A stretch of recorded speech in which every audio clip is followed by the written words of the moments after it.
was a rock band, Rocketeer, that had Hugh and Benny and me from the family in it, and a couple of friends.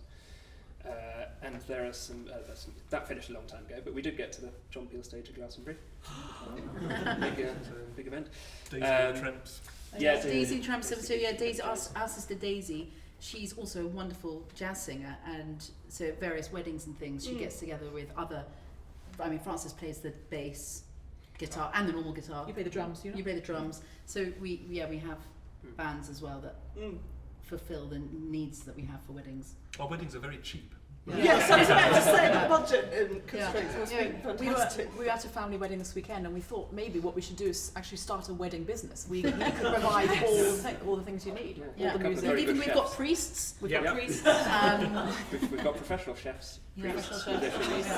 Anyone in the market for wedding planning? We just need a big house and lots of land.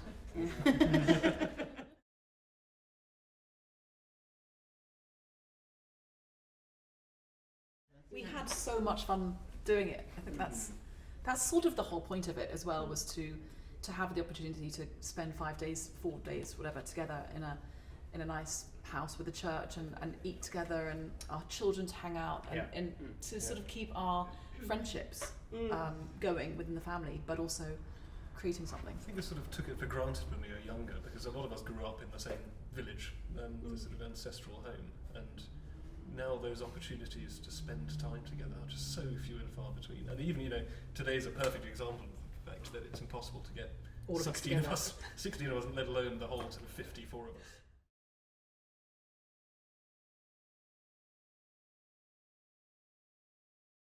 Well, that's what gave birth to the consort, really, because the Bevan Family Choir was our father's generation. So him and his siblings, there were 14 of them.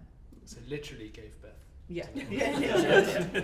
And they achieved some renown in the sort of 70s, and they made it out. That, 2 albums? Yes, and lots of tours and things, but it was earlier than that. It was the 70s where they made the TV programmes and the discs, but they were touring in the early 60s, I think. Yeah, conducted by their father, our grandfather. And then we all got back together in about 2013 for a sort of fun fundraiser. Our generation and their generation, to Downside Abbey. Yeah, St John's Fast. And we did. It was a bit like a sort of free for all. Some people were playing instruments, and it was a just really lovely day. And then we did another one, and then we decided it would be easier probably to set up one of our generation, because we had more time, and simply just better to get together.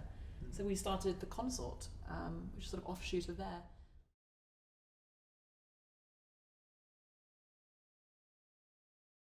Thank you, Steve. Well, the dates have been booked, Yep. and we've got 1 day longer to do it, so 1 day more fun. I mean, more work. It's a Christmas album. Christmas classics. Christmas classics with the Bevans. Don't know what the name of the album is yet, but we've Sing got... Choirs of Bevan. I quite like that.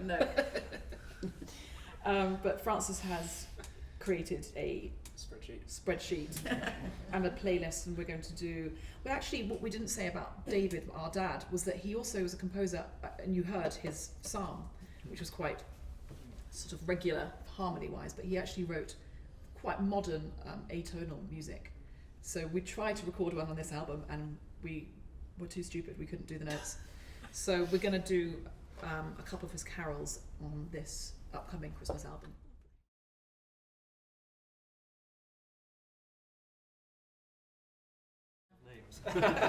Ensemble. I don't know. We don't want to force them into. I think one of the reasons why we ended up doing it is because our family never made us do it, so it was always fun. But they're very young. I mean, Yes, young. They're all sort of 5 and below, so it's very hard to know yet. But a 4-year-old and a 2-year-old. Yeah. Their happy birthday is incredible. Octave leap. Average into every time. happy Yeah, my son sings Salve Regina every night. But of course.